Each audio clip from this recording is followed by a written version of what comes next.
then the next day, somebody's put in, yippee, it's Groundhog Day. And then quite a few people didn't get it, so we had to reiterate, what I just did then. And then everybody's going, oh, very clever, very clever. But, so what he does is he wakes up Groundhog Day and he finds he's living the day again. But everybody else doesn't know he's living the life again.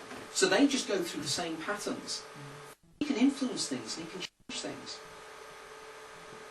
As you know, the first few times he tries to bed the girl, he tries to make money. But as he lives the day over and over again, he starts to do good for doing good's sake. Suddenly he decides that he wants to save a little boy who falls out of a tree and breaks his arm. And he makes sure he's underneath the tree when the little boy falls out of the tree. He tries to save the life of a tramp, which he fails to do, but he tries to save the life of a tramp that dies. So over a period of iterations, or karma, or whatever we can call it, he starts to do good for doing good's sake. Now I argue that this is something similar to what I propose in my theory, because what I'm saying is that when you live your life again, there's something different from the first time you live it. Because there's something else in your head that is more active than in your first life, what one of my bloggers calls the virgin life. And that is because you now have split effectively into two personalities. Your higher self, which is you guess I'm going to call the daemon, and your lower self, which I call the eidolon. Every person in this room, I would think, is an eidolon, i.e. we're living our lives thinking of living it in a linear pattern and following it through. But each of us, particularly the ones of us that experience deja vu, has somebody else in our head that's also looking through our eyes and also enjoying our life, who occasionally tells us to do things in a different way, who warns us. That feeling of a hunch, don't do this, do that. Or precognitive dreams. I argue that it was the daemon that tried to convince Joyce Donoghue that she shouldn't take that drug, because that daemon last time round that she did take the drug and her son didn't become an artist. Could you call it conscious awareness? Yes, in many ways. And I think very much a lot of the ideas, the idea of the two personalities almost becoming one in many ways as well. It's being aware of the things that are happening around you, because the daemon is hyper-aware. For instance, I don't really have time here, but in the book I deal with deep hypnotic states, and the way in which when you get to certain levels of hypnotic states, another personality is found. I use the example of the famed cocktail party effect, where you're in a large room and everybody's talking and suddenly somebody mentions your name and you hear it. I would argue that's because the daemon is scanning all the time and is hyper-aware. Therefore it will then tell you, or it will be leakage across the two sides of the brain.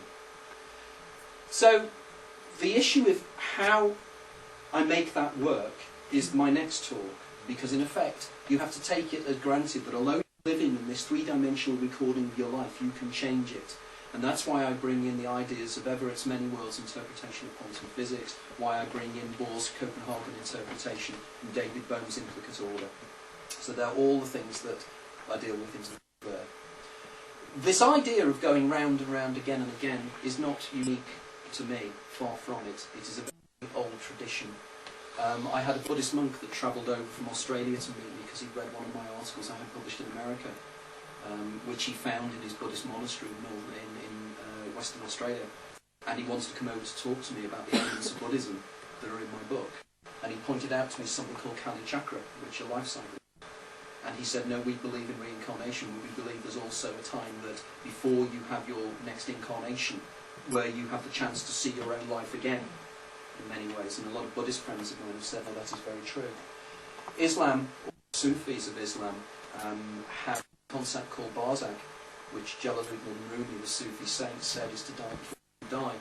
Again, this has been reinforced. I've been invited to talk at a Sufi monastery in northern Cyprus by a Sufi sheikh that I met from the Scientific and Medical Network. And again, I'm looking forward to doing that, and I'm now reading a good deal of Sufi texts, because it's quite fascinating. Also the Kabbalah, which I don't mention in here, I mention in greater detail in my next book, has massive elements of this idea of circularity. And even within Christianity, there's the idea of the worm of Ouroboros, and beliefs of the Stoics, the Greek Stoics, and of course the Gnostic Christians, and of course the general concept of purgatory. The idea that when we die, there is a kind of an ante-room before we move on to whatever our ultimate reward stories where we become aware of things in our own way. So there is a lot of religious support to this theory.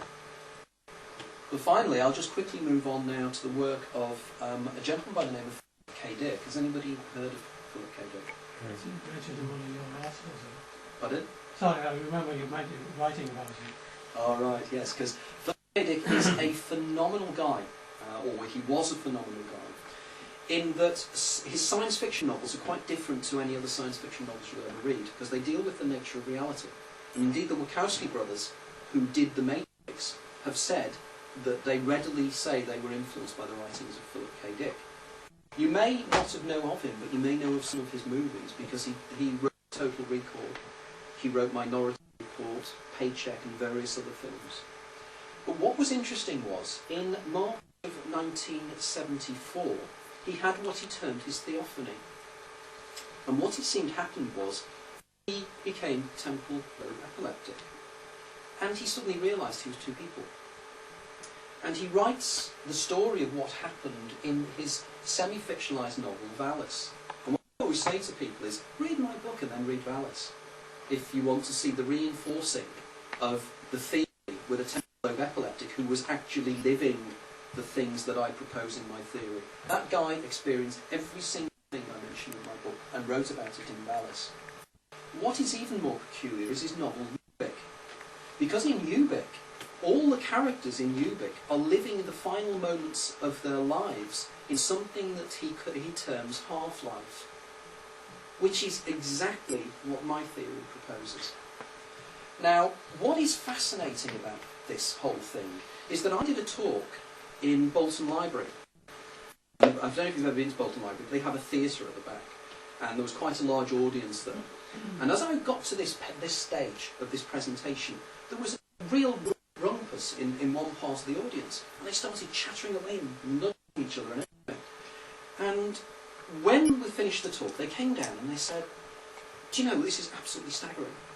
And I said, "Why?" And they said, "Well, the only reason we've come here," there were a group of people that are interested like you guys are, and he said, "The only reason we've come is that yesterday," the main guy, he said, "I came in here to pick up a book that I had on order, and I've been waiting for weeks, and it arrived yesterday. I rushed in, and when I rushed in to pick it up, I saw the poster for your talk." And he brought the book out, and it was literally that, even with the cover. And he turned around to me and he said, "If I used the word Cordoba to you, would that mean anything?" And I looked at him and I said, "You must be joking." And he said, "Why?" And I said, "Because I've just come back from holiday in Greece, and ordinarily when I do my talks I have this t-shirt and it's got Cordoba written on it." He got so excited he started calling all his friends along. They have, and you can go onto my blog site, there's a section called Cordoba. They're interested in synchronicity, and they have named synchronicity Cordoba because there's so many coincidences that happen around the name Cordoba. And I would have been wearing a t-shirt of that name that night. But the final thing that makes it really weird is they turned round to me a couple of days later and they emailed me and they said, "We've been talking about this. Have you read Philip K. Dick's book, The Clock World?" And I said, "No, I haven't." And they said, "You really must, because this may worry you."